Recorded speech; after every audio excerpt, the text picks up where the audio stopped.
নেতা যে মাটিতে পাড়া দিয়েছে সেই অঞ্চলেই আছি, এইটাই আমরা খুশি।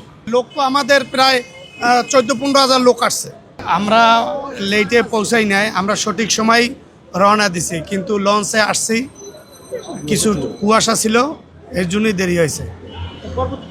আমি মনে করি না যে দেরি হয়েছে। আমরা হয়তোবা আমরা অত দূর তো আমাদের যাওয়াটা পসিবল না, তো আমরা তো এইখানেই আমাদের স্টে করা, আমরা আগেই বলে আসছি যে এখানেই আমরা স্টে করবো, অত দূর তো যাওয়ার কোনই নাই। লোক তো আমাদের প্রায় 14-15 হাজার লোক আসছে বরিশাল থেকে, একই সাথে 4টা লঞ্চ। অবশ্যই এই যে আমরা যে আসছি, অনেক লোক তো আর মানে নেতার কাছে যাইতে পারবে না, দেখতেও যাইতে পারবে না। অনেকে ওই যে তারা যে একটা সীমাবদ্ধতা দিয়েছে যে 300 ফিট, ওইটার আনাচে কানাচে তো ভরপুর, তারপরও তো এদিকেও তো ভরপুর অনেকটাই।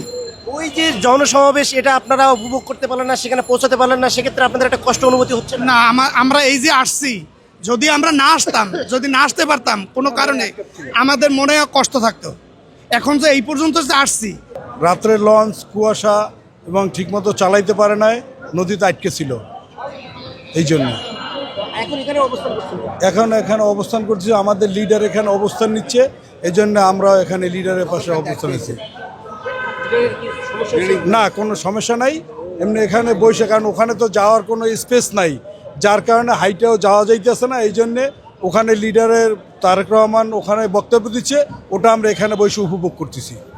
মনে করেন যে কুয়াশার কারণে লঞ্চ চালাতে একটু অসুবিধা হয়েছে।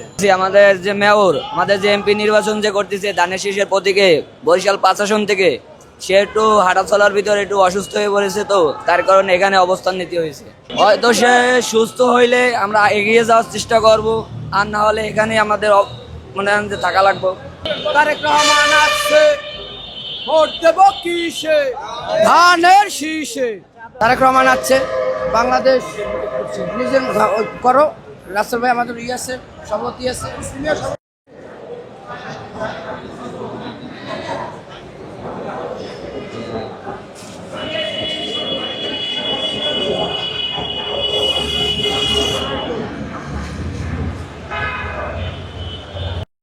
করেন এই কুয়াশার ভিতর তারা কিন্তু ঢাকা এসে পৌঁছেছেন, এবং এই যে ঢাকা জনসমুদ্রে পরিণত হওয়ার কারণে কিন্তু তারা তাদের কাঙ্ক্ষিত জায়গায় পৌঁছতে পারে না, এমন তারা